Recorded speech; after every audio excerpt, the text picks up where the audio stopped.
Hello friends, എല്ലാവർക്കും ചെമ്പരപ്പൂവിൻ്റെ പുതിയൊരു വീഡിയോയിലേക്ക് സ്വാഗതം.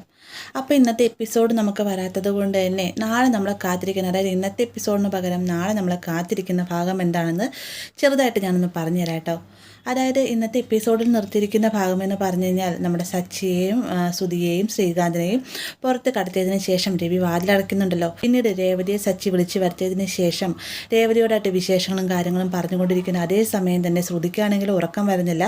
സച്ചിയുടെ ഫോൺ ശ്രുതിയുടെ പോക്കറ്റിലായതുകൊണ്ട് തന്നെ അങ്ങനെ ശ്രുതി പലതവണകളായിട്ട് ഈ പോക്കറ്റിൽ നിന്ന് ഫോൺ എടുക്കാൻ വരുന്ന സമയത്തും സച്ചി രേവതിയും ഒരുപാട് സംസാരിച്ചുകൊണ്ടിരിക്കേണ്ട അവസാനം ഇവരെ പ്രാഗിയിട്ടൊക്കെയാണ് ശ്രുതി പോയി കിടന്നുറങ്ങുന്നത്.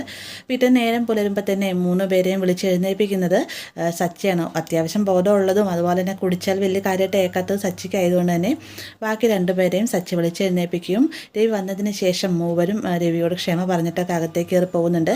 റൂമിലേക്ക് ചെന്ന ഉടനെ തന്നെ ശ്രുതിയുടെ കോട്ട് പെട്ടെന്ന് തന്നെ വലിച്ചൂരി എടുത്തതിന് ശേഷം ഫ്രഷ് ആയിട്ട് വരാൻ പറയുകയും കോട്ടിൻ്റെ പോക്കറ്റിൽ നിന്ന് ഫോൺ എടുത്തതിന് ശേഷം ശ്രുതിയോട് അർജൻറ്റായിട്ട് ഒരു ക്ലയൻറ്റിനെ കാണാനുണ്ട് എന്ന് പറഞ്ഞ് അവിടെ നിന്ന് പോവുകയാണ്. അവിടെ നിന്ന് നേരെ ചെല്ലുന്നത് ആൻ്റണിയുടെ അടുത്തേക്കാണ്.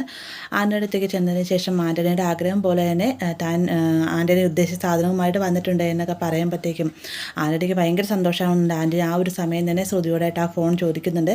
എന്നാൽ ശ്രുതി പറയുന്നത് എങ്ങനെയാണ്, ഞാൻ പല തവണകളായിട്ട് നവീൻ്റെ കാര്യം പറഞ്ഞ് എൻ്റെ അടുത്ത് വന്നപ്പോൾ നീ പറഞ്ഞത് ഈ ഒരു ഫോണില്ലാതെ കാര്യം സാധിക്കുകയില്ല എന്നല്ല. അതുപോലെ തന്നെ ഞാൻ പറയുകയാണ്, നവീൻ ഇവിടെ കൊണ്ടുവന്ന് നീ ഒന്ന് ഉറപ്പ് വരുത്താൻ ഞാൻ ഒരിക്കലും ഒരു ഫോൺ തരികയില്ല, ആദ്യം നീ നവീനുമായിട്ട് വരാൻ പറയുകയും വേഗം തന്നെ ആൻ്റണി തൻ്റെ ഗുണ്ടകളെ പറഞ്ഞു വിട്ട് നവീനെ പിടിച്ച് കെട്ടി അവിടെ കൊണ്ടുവരികയും ചെയ്യുന്നുണ്ട് കേട്ടോ.